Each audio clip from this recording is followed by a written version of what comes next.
మాజీ మంత్రి అంబటి రాంబాబు ఇంటిపై జరిగిన దాడిని వైవి సుబ్బారెడ్డి తీవ్రంగా ఖండించారు. రాష్ట్రంలో అసలు ప్రజాస్వామ్యం ఉందా లేదా, గూండారాజ్యం నడుస్తుందా అని ఆయన నిలదీశారు. వందల సంఖ్యలో టీడీపీ శ్రేణులు ఒక మాజీ మంత్రి నివాసంపై దాడి చేస్తుంటే పోలీసులు ఏం చేస్తున్నారని ధ్వజమిచ్చారు.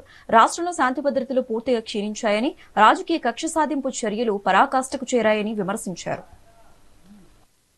మాజీ మంత్రి senior YSR Congress party senior leader Ambati Rambabu గారు ఇంటిపై ఆయనపై జరిగిన దాడి చూస్తే ఆంధ్రప్రదేశ్ రాష్ట్రంలో ప్రజాస్వామ్యం లేదా రాక్షస పాలన కొనసాగిస్తున్నారు కూటమి ప్రభుత్వం అధికారంలోకి వచ్చినాక అనే దానికి నిదర్శనమైన జరిగిన సంఘటన. నేను సాయంకాలం 5 గంటల నుంచి రాత్రి 10:30 వరకు దాదాపు 2-3 వేల మంది కార్యకర్తలు, తెలుగుదేశం పార్టీ గూండాలు, రవిడీలు అంబటి రాంబాబు ఇంటిపై దాడి చేసి కార్లు తగలబెట్టి, ఆఫీస్ తగలబెట్టి, ఇంటి కిటికీలు కూడా పగలగొట్టి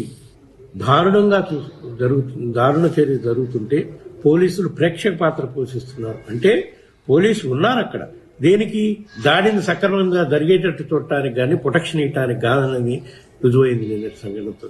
ఈ సంఘటనపై మేము వైఎస్ఆర్ కాంగ్రెస్ పార్టీ అధ్యక్షుడు గారు జగన్మోహన్ రెడ్డి గారి ఆదేశాల ప్రకారం కేంద్ర ప్రభుత్వం దృష్టికి తీసుకెళ్లి ఆంధ్రప్రదేశ్ రాష్ట్రంలో శాంతి భద్రతలు పరిరక్షించాల్సిన అవసరం ఉంది.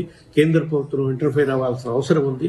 ఇటువంటి దారుణమైన పరిస్థితుల్లో ఒక మాజీ మంత్రికే ప్రాణ రక్షణ లేకుండా ఇంటి మీద దాడి చేస్తుంటే పోలీసులు ప్రేక్షకుల్లాగా చూస్తున్నారంటే ఎటువంటి పాలన సాగుతుందో గమనించాలని చెప్పి కేంద్ర హోంశాఖ మంత్రి అమిత్ షా గారికి, హోం సెక్రటరీ గారికి కూడా కలిసి విన్నవించే కార్యక్రమం చేస్తాం.